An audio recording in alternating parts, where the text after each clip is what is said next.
10वां अध्याय अयोध्या के गुप्तवंशी राजा। ईस्वी सन की 3री और 4थी शताब्दी में अयोध्या उजड़ी पड़ी थी। इस राजधानी का पता लगाना कठिन था और जब विक्रमादित्य ने इसका जीर्णोद्धार करना चाहा तो उसकी सीमा निश्चित करना दुस्तर हो गया। लोग इतना ही जानते थे कि यह नगर कहीं सरयू तट पर बसा हुआ था और उसका स्थान निश्चय करने में विक्रमादित्य का मुख्य सूचक नागेश्वर नाथ का मंदिर था, जिसका उल्लेख प्राचीन पुस्तकों में लिखा। इन्हीं पुस्तकों में और भी स्थानों का पता मिला जिनके दर्शनों को आज तक हजारों यात्री दूर दूर से आते हैं। यह विक्रमादित्य गुप्त वंश का चंद्रगुप्त द्वितीय ही हो सकता है। डॉक्टर विंसेंट स्मिथ कहते हैं कि भारत की जनश्रुतियों और कहानियों में जिस विक्रमादित्य का नाम बहुत आता है वह यही हो सकता है, दूसरा नहीं। चंद्रगुप्त पहले शैव था, पीछे से भागवत हो गया और अपने शिलालेखों में अपने को परम भागवत कहने में अपना गौरव समझता है। इसमें संदेह नहीं कि मौर्य सम्राट गुप्तों से भी बड़े साम्राज्य पर पुरानी राजधानी पाटलिपुत्र से शासन करते थे, परंतु इसके सुदूर पूर्व में होने से कुछ न कुछ असुविधा होती ही थी, कुछ मध्य में होने से और कुछ इस कारण से कि चंद्रगुप्त भगवत हो गया था। राजधानी अयोध्या को उठाकर लाई गई। आजकल अयोध्या में गुप्त राज्य का स्मारक केवल जन्म स्थान की मस्जिद के कुछ खंभे हैं। गुप्त पाटलिपुत्र से आए थे। प्राच्य विद्या विशारद लोग इस बात को भूल जाते हैं कि भारत के सम्राट अपने प्रतिनिधि भोगपतियों पर इतना विश्वास नहीं करते थे जितना अंग्रेजी सरकार करती है। मुगल सम्राटों के अधिकृत पश्चिम के प्रांतों पर लाहौर से शासन किया जाता था और अकबर और जहांगीर दोनों वहां साल में कई महीने रहते थे।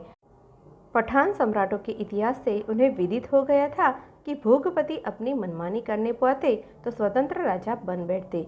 अशोक ने राजुकों को पूरे अधिकार दे दिए थे। पाश्चात्य विद्वानों का यह मत है कि राजुक कुछ दिन बीते दिवीर कहलाए, पीछे इनका नाम कायस्थ पड़ गया। राजुक अंग्रेजी राज के कमिश्नर के पद के रहे हो या गवर्नर के, अशोक को अनुभव से यह विदित हो गया था कि अपनी प्रजा राजुकों को सौंपकर वह ऐसा निश्चिंत रहता था जैसे कोई अपना बच्चा चतुर्थाय को सौंपकर सूचित हो जाता है। समुद्रगुप्त की एक राजधानी जूसी में थी, जो इलाहाबाद के सामने गंगा उस पार अब एक छोटा सा गांव है और उसके बनाए हुए दुर्ग के पत्थर कुछ तो अकबर के किले में लग गए और कुछ अब एक तक गांव में इधर उधर पड़े हैं। जूसी का प्रसिद्ध कुआं समुद्रकूप दुर्ग के भीतर रहा होगा। BNW रेलवे लाइन के पास हस तीर्थ से छतनगा तक गंगा के उत्तर तट पर पैदल चलने का कष्ट उठाया जाए और आंखें खुली रहे तो अब तक खड्ड मिलते हैं कि जिनमें पक्की नेवें दिख पड़ती है। जिस स्तंभ के ऊपर हरिशेन के प्रशस्ति खुदी वह पहले काशाम्बी में रहा हो, परंतु जब यह प्रशस्ति खोदी गई तो प्रयाग ही में था। चंद्रगुप्त द्वितीय विक्रमादित्य ईस्वी सन 375 में सिंहासन पर बैठा और ईस्वी सन 395 उसने मालवा जीता, जिसकी राजधानी उज्जैनी थी। मालवा अत्यंत समृद्ध प्रांत था और उस देश की, वहाँ के रहने वालों और वहाँ के शासन की बड़ाई चीनी यात्री फाहियान करता है, जो इसी विक्रमादित्य के शासनकाल में भारत यात्रा को आया था। डॉक्टर विंसेंट स्मिथ का कथन है कि सौराष्ट्र और मालवा प्रांतों को जीतने से सम्राट को बड़े धनी और उपजाऊ सूबे तो मिल ही गए, पश्चिमी समुद्र तट पर बंदरगाहों की भी राह खुल गई और जल मार्ग द्वारा मिस्र की राह से यूरोप के साथ व्यापार होने लगा और उसकी सभा और उसकी प्रजा दोनों को पाश्चात्य यूरोप विचारों का ज्ञान हो गया, जिसे सिकंदरिया के व्यापारी अपने महल के साथ लाते थे। इससे हमारे इस अनुमान को पुष्टि होती है कि चंद्रगुप्त द्वितीय की राजधानी उज्जैनी में भी थी और उज्जैन ही से वह अयोध्या आया था, जिसका वर्णन उसकी सभा में महाकवि ने अपने रघुवंश काव्य के स्वर्ग शोला में किया है। इस यात्रा में उसने विंध्याचल को पार किया। व्यलंधयद विंध्यमुपायनामी पश्य पुलिंदे रूपपादितानि, और हाथियों का पुल बनाकर गंगा उतरा। तिथे तदीये गज से सुतबंधात प्रतिपंगामु उत्तर तो अथ गंगाम। अवध गजेटियर में विक्रमादित्य के राजकाल को एक और जनश्रुति लिखी है। वह यह है कि राजा विक्रमादित्य ने अयोध्या में 80 वर्ष राज किया। यह मान लिया जाए कि राजधानी अयोध्या में ईस्वी सन 400 में आई तो 80 वर्ष ईस्वी सन 480 में बीत गए होंगे, जबकि प्रोफेसर तकाक्सु के अनुसार गुप्त राज का अंत हो गया। परंतु प्रोफेसर तकाक्सु के अनुसार एक और बात सिद्ध होती है। बालादित्य वसुबंधु का चेला था और उसे अयोध्या से कोई अनुराग न था, जैसा कि चंद्रगुप्त विक्रमादित्य को था। कुछ हूणों के आक्रमण से, कुछ कुमार गुप्त के अधिकारियों की निर्बलता से गुप्त राजा फिर पुरानी राजधानी को लौट गया और अयोध्या पर जोगियों अर्थात ब्राह्मण साधुओं का अधिकार हो गया और इन लोगों ने बल पाकर अयोध्या में निर्बल बौद्ध साम्राज्य का रहना कठिन कर दिया। हम यहाँ एक बात और कहना चाहते हैं जो इन लोगों के ध्यान में नहीं आ सकती, जो अयोध्या के रहने वाले नहीं हैं। जिस टीले पर जन्मस्थान की मस्जिद बनी है उसे यज्ञ वेदी कहते हैं। ईस्वी सन 1877 में गोविंद द्वादशी के पहले, जबकि मस्जिद के भीतर बहुतेरे कुचल कर मर गए थे और गली चौड़ी की गई और टीले पर अस्तर करा दिया गया, इस टीले में से जले जले काले काले चावल खोद कर निकाले जाते थे और कहा जाता था कि यह चावल दशरथ के पुत्रेष्ठीय यज्ञ के हैं। हम इनको उस यज्ञ के चावल समझते हैं जो चंद्रगुप्त विक्रमादित्य ने राजधानी के जीर्णोद्धार के समय किया था। प्रसिद्ध है कि विक्रमादित्य ने अयोध्या में 360 मंदिर बनवाए थे। अब उनमें से एक जन्मस्थान का मंदिर मस्जिद के रूप में वर्तमान है। अवध में गुमराज का दूसरा चिन्ह गोंडे के जिले में देवी पाटन का टूटा मंडप है। अयोध्या के इतिहास को कवि कालिदास के जीवन काल पर विचार से कोई विशेष लगाव नहीं है, परंतु यह मान लिया जाए कि वह महाकवि विक्रमादित्य चंद्रगुप्त की सभा का एक रत्न था तो वह अपने आश्रयदाता के साथ अवश्य अयोध्या आया होगा। हम कुछ अपने विचार इस विषय में यहाँ लिखते हैं, परंतु हमें कोई विशेष आग्रह इनके ठीक होने का नहीं है। इसकी विवेचना फिर कभी की जाएगी। महाकवि कालिदास के लेखों से विदित होता है कि वे किसी सूखे पहाड़ी और रेतीले देश के रहने वाले थे।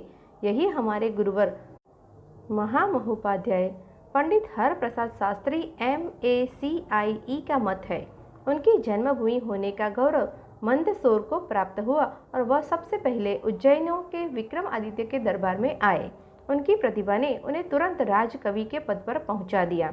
हिंदुस्तानी दरबार के कवि लोग सदा राजा के साथ रहते हैं और आजकल भी जब राजा विनोद चाहता है तो उसे समय अनुकूल कविता सुनाते हैं। ऐसे अवसरों के लिए ऋतु संहार के भिन्न भिन्न खंड रचे गए थे। यही उस ज्येष्ठ महाराज कुमार का जन्म हुआ था जो पीछे कुमार गुप्त महेंद्र आदित्य के नाम से सम्राट हुआ और उसी अवसर के स्मरणार्थ 7 सर्गों में कुमार संभव कुमार का जन्म काव्य रचा गया। चंद्रगुप्त जूसी में ठहरा हुआ था, तब कालिदास को पुरूरवश और उर्वशी की कथा की सुध आई और विक्रम उर्वशी नाटक रच डाला गया। नाटक के नाम के आदि में विक्रम शब्द अपने आश्रयदाता के नाम को अमर करने के लिए जोड़ा गया और आर्य राजाओं की भांति गुप्त राजा भी मृगिया के बड़े व्यसनी थे। चंद्रगुप्त विक्रमादित्य के एक सिक्के में राजा वान से एक सिंह मार रहा है।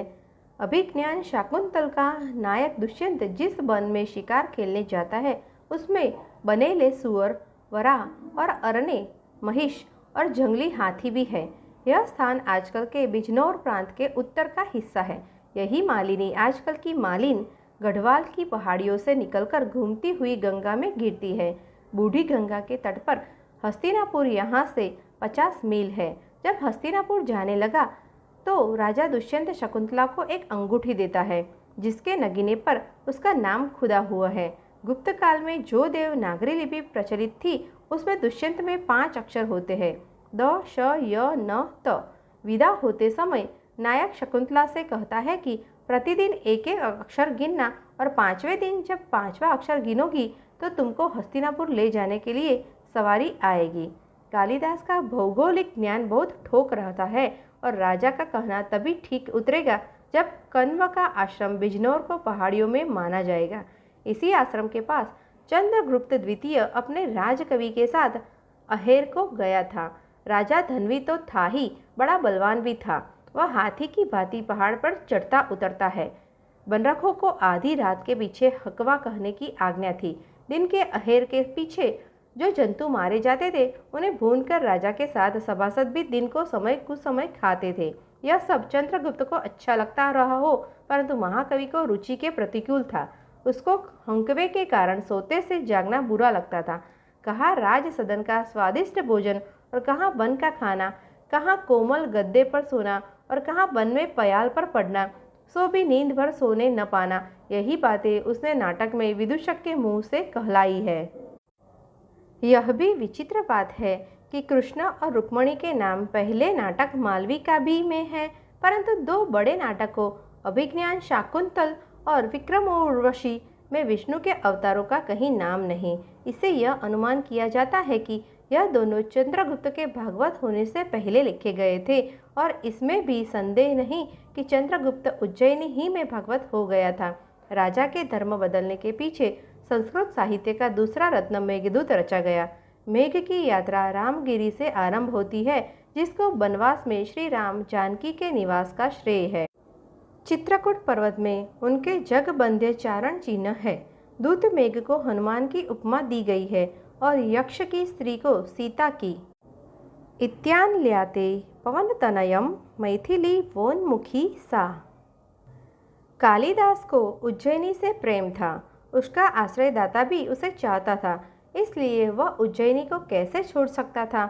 उज्जैनी मेघ की उस राह में नहीं है जो प्रकृति के अचल नियमों ने उसके लिए बना रखी है, परंतु मेघ को अपनी राह से भटक कर उज्जैनी जाने को कह रहा है और उसे यह सूचना दे रहा है कि न जाओगे तो तुम्हारा जीना अकारत है।